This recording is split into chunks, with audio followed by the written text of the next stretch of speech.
Hello out there, how you guys doing? Depending on where you are watching us from, good morning, good afternoon, or good evening.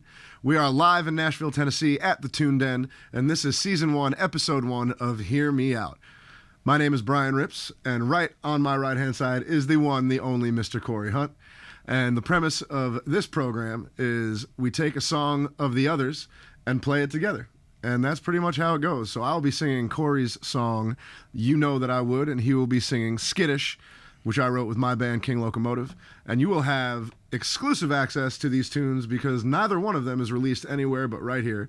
So subscribe to the YouTube page of Tuneden. You can subscribe to my YouTube page, which is /Brian with an I and Rips with 2 P's. And you can watch along as we see the evolution of Hear Me Out. 1, 2, 3, 4.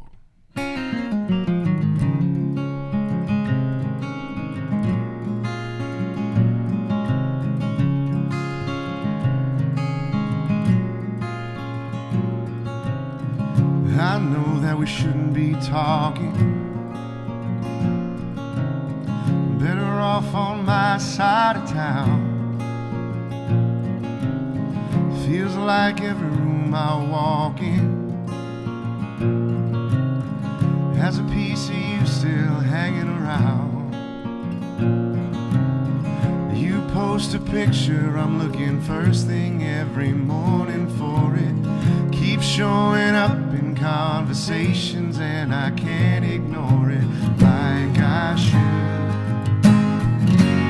Go on down my number. You can stop if you're driving by. Don't keep me wondering what would happen with one more time. With one call you'd place your lips on mine. If you told me to come tonight, you know that I would. You know that I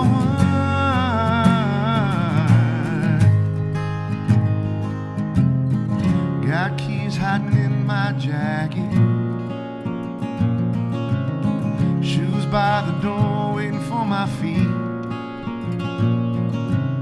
The whole house knows I'm just acting like I wouldn't head out in half of a heartbeat if you call me. So go on down my number. You can stop if you're driving by. And don't keep me wondering what would happen with one more time. With one call you'd place your lips on mine. If you told me to come tonight, you know that I would. You know that I would.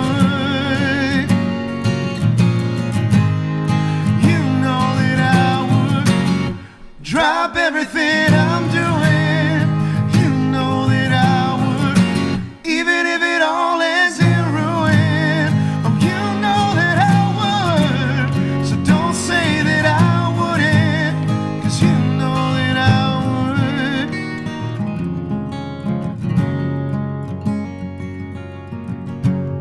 Go on down my number. You can stop if you're driving by. Don't keep me wondering what would happen with one more time. One call, you place your lips on mine. If you told me to come tonight, you know that I would. You know that I would. You know that I would. And you know that I would. I would. I would.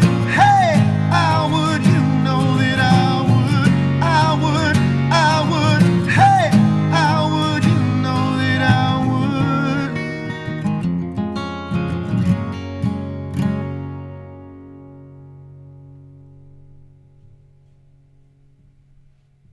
So I do want to talk about it. I mentioned this earlier.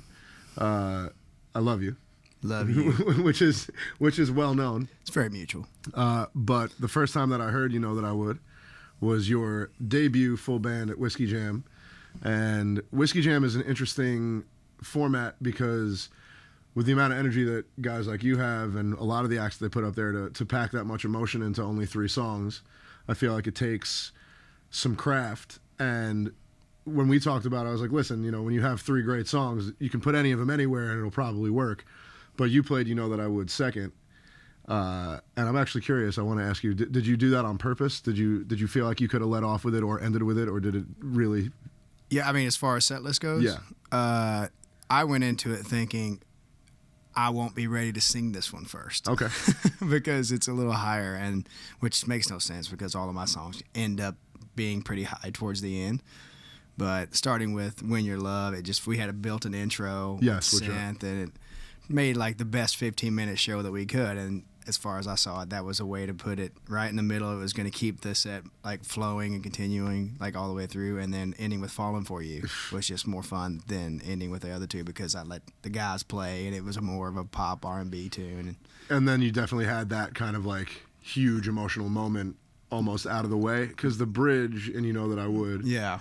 And I said this also earlier while we were talking off camera, but the first time that hits, the hair on my arm stood up, and like I had tears in my eyes, and I looked at Bill Yaki, who would come to visit us, and I was standing with Neil also, who's a huge supporter of yours and mine, and just the three of us together were like, what in the world just happened? But you could see it all the way through the room at Winners that people were at their tables. Most of them were like pretty tightly, wrapped up in you anyway. But anybody who wasn't, like even a bartender, if they were like pouring a beer, they went like that. And you sucked the air all the way out of the room, and then you gave it right back to us. And I was just like, I need to be playing this song. Like that's how I felt about it. That was a cool moment. I know that break in the bridge, whenever we hit it, and it was in unison, was the first time I looked up and I could tell that the room was actually listening. Mm-hmm. And that like silence. I looked at the drummer, Campbell, at the time. I was like, I'm pretty sure that was a silent break for at least 10 minutes before we came back in. But it was, a half of a second maybe? Maybe a half a second, but you really, you slow stuff down when you create moments like that. And that's one of the things I love about watching you play anyway. That's one of the things I love about playing with you. Yeah.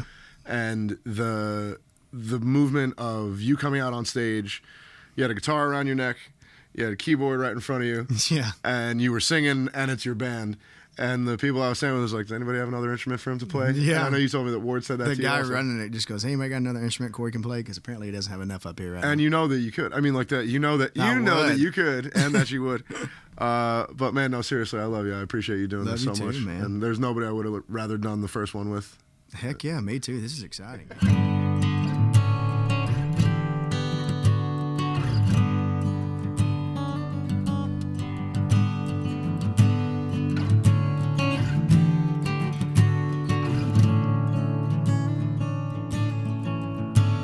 Stone for turn of phrase, even just a little, and got on your face.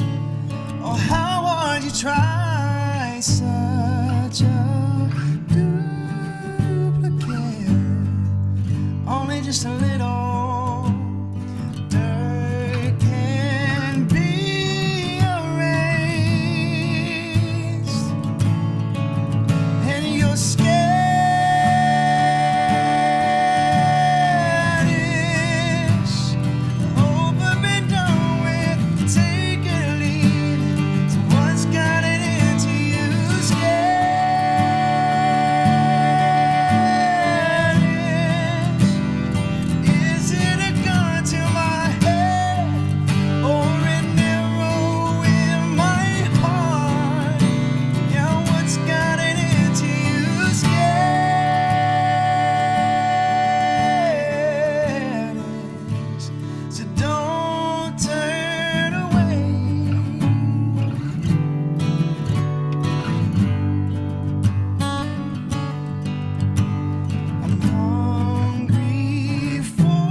Yeah, man. love that. What a great song. Wow. I love hearing you sing that. Wow. Story about that song. Yes. You were coming into Losers that night, and I was playing with Andrew, and I got you. I didn't even know if it was your song or not at that point. I just was like, I'm pretty sure this is his original song, if I had to guess.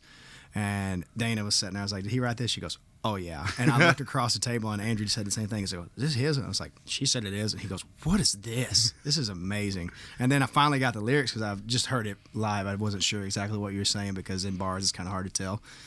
But my favorite is you have a consistent lyric that's like even just a little. And the second verse, when it changes just slightly and gives you more of a like picture of what's really going on in the song, it's my favorite thing. I love subtle changes to very subtle and simple lyrics that make you go, that's good And stuff. that's actually one of my favorite things about some of the writing that we've done together is that you'll have a song title that suggests something and then is just totally something different. Completely different, yeah. And, you know, we talked like with Stapleton with You Should Probably Leave, like Yeah. stuff like that.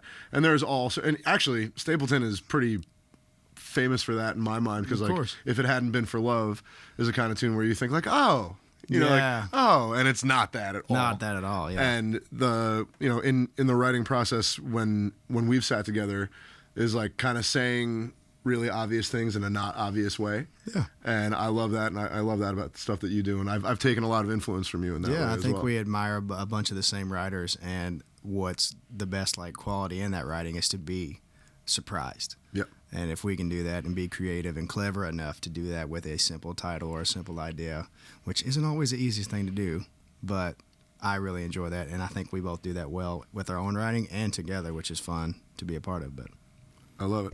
So this is Hear Me Out. This is at Korey Hunt Music, Korey Hunt, Hunt Music, on Instagram, and look out for lots more stuff going on with both of us. And we'll have you back real soon, man. I love you. come on, love you too, buddy. Thank you very much.